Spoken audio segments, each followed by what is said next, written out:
Vamos a hablar de algo que nos afecta, yo creo que a todos los padres en el mundo. Les cuento la historia. El psicólogo social Jonathan Haidt alerta a los papás por la forma en que administran los teléfonos inteligentes y las redes sociales a sus hijos adolescentes. Asegura que se está creando una generación ansiosa, lo que podría causar a su vez una epidemia de enfermedad mental.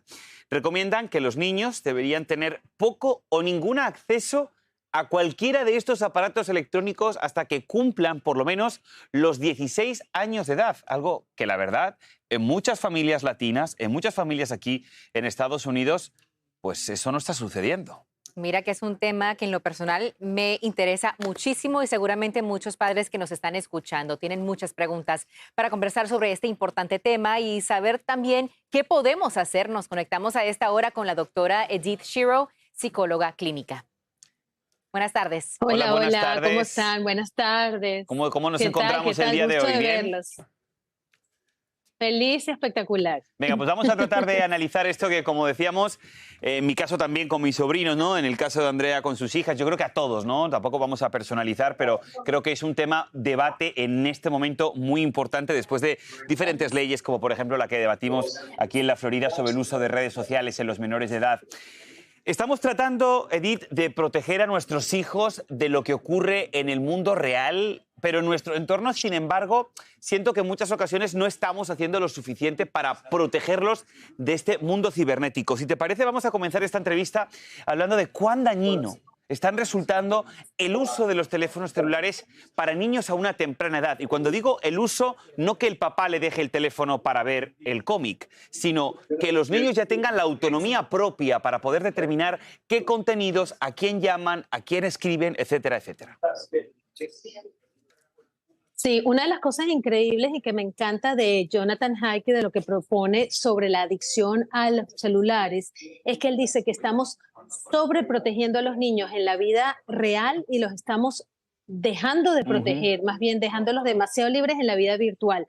¿Por qué es eso? Porque sin darnos cuenta, poco a poco, a lo largo de los últimos años, los niños han tenido un acceso total y global a una serie de información, de posibilidades en el teléfono a la que no tenemos control, no entendemos las consecuencias y que tienen un daño realmente profundo a nivel de salud mental, porque generan una serie de actividades adictivas que en la formación del cerebro está permanentemente puesta ahí en el desarrollo del cerebro, sobre todo, por ejemplo, la segregación de dopamina, que es la hormona que se segrega con la adicción. Entonces, estamos entrenando a niños desde pequeños a estar adictos a una sobreestimulación tecnológica que luego no los deja desarrollar otro tipo de habilidades tan importantes y necesarias. Entonces tengo niños, por ejemplo, en la consulta, deprimidos, ansiosos y con esta pandemia de la soledad que es tan importante. Y también incluso hay pequeños de 2 y 3 años que no están hablando mucho porque han estado desde muy pequeñitos pues con teléfonos celulares básicamente pegados a las pantallas. Y yo me pregunto, ¿cómo llegamos a este punto? Me acuerdo en mi niñez, yo no tuve tabletas ni teléfonos celulares. Estuve pasando más tiempo al aire libre, jugando, realizando actividades con otras personas, compartiendo, socializando. Y siento que tuvimos como que una niñez mucho más saludable. ¿Cómo podemos ahora revertir todo esto cuando tenemos estos celulares en todas partes, las tabletas en todas partes, hasta en las escuelas a la hora de que los maestros quieren enseñarle algo a los niños?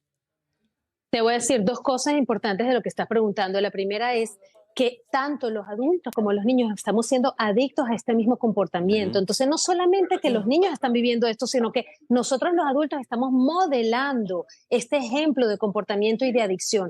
Pero la segunda cosa que te quiero decir es que estamos usando la tecnología para hacer babysitting a nuestros hijos, porque ha sido como de alguna manera una sustitución a estar presentes en la vida de nuestros hijos, porque ha sido mucho más fácil, mucho más conveniente que estos niños estén sentados frente a una pantalla en el carro, en la escuela, en la casa. Cuando nosotros queremos hacer otras cosas como adultos, como padres, tenemos a estos niños hipnotizados y adictos a estas pantallas. Entonces, en este momento revertirlo es difícil. Por eso justamente en el artículo que estamos hablando de Jonathan Haidt, en este libro, él dice, ya no le podemos pedir a la gente que ha hecho estos teléfonos o la tecnología que vaya para atrás. Lo que podemos pedir es que los adultos, los padres, los maestros, tomemos conciencia de algo que tal vez se nos está yendo de las manos. y realmente tengamos la intención de cambiar las reglas, de cambiar la manera como usamos la tecnología y de tener mucho más conciencia de qué es lo que sí se puede y lo que no se puede. Pues que es un tema tan complicado y tan profundo también, por supuesto, Edith, que vamos a intentar analizar. Porque, a ver, lo que está claro es que la tecnología ha avanzado. Yo me acuerdo también en mi época que en muchas ocasiones mi madre y mi padre me dejaban ver un poco la televisión y ver los dibujos animados. Ahora, evidentemente, ya muy pocas personas tienen televisores en casa y ya directamente es como es más one-on-one. O sea, ya tienen su teléfono, tienen sus dibujos. Ahora, a mí lo que me parece muy preocupante es que dices que genera una adicción, y eso es verdad. Genera una adicción y estamos creando sociedades totalmente adictas al teléfono, pero no en los niños, es que también los adultos. Es decir, es una adicción terrible y ya en muchas ocasiones hay personas, como yo siempre digo, ¿no? En el tema del dating, que ya van a un bar y prefieren hablar con la persona que tienen delante a través de una aplicación, y eso es muy preocupante. Ahora, después de haber expuesto este problema, que como siempre digo, con el avance de la tecnología, yo en muchas ocasiones siento que también tenemos que avanzar un poco mentalmente y encontrar ese balance. ¿Qué solución tenemos? Porque siempre hablamos del problema, Edith, pero nunca hablamos de qué solución. Y ojo, no estoy dando una solución para los hijos, también estoy dando una solución para nosotros como adultos. ¿Es revertible esa adicción, esa necesidad constantemente de que nos estén batallando en la cabeza con un montón de ideas, con un montón de imágenes? Es que fíjate, es lo que estás diciendo es importantísimo, porque lo primero que tenemos que hacer es ser nosotros como adultos, como padres, los ejemplos a dar a nuestros hijos. Entonces, ¿cómo se revierte? El primer paso es tomar conciencia de lo que está pasando.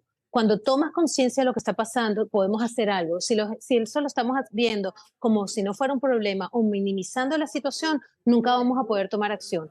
Pero la segunda parte de esto, yo creo que es una toma de conciencia en conjunto, en colectivo. Mientras sea algo más individual, entonces va a ser mucho más difícil, porque las reglas que yo voy a poner en mi casa con mis hijos van a ser peleadas por mi niño que va a ir a casa de otros amiguitos que no van a tener estas reglas. Entonces, muchas veces lo que digo es, como padres, habla con los padres de tus otros amigos, habla con los maestros, habla con tu comunidad y empieza a hacer algo en conjunto, donde digamos, bueno, todos vamos a reunirnos en el parque a jugar para que entonces todos los niños tengan ese mismo de apoyo. La otra cosa es, sé tú el ejemplo para tus hijos. Es una contradicción muy grande que nosotros le digamos a nuestros niños, no uses el teléfono y nosotros estamos sentados en ese teléfono, las redes sociales el día entero. O sea, no podemos ser tan inconsistentes en la manera como manejamos esto.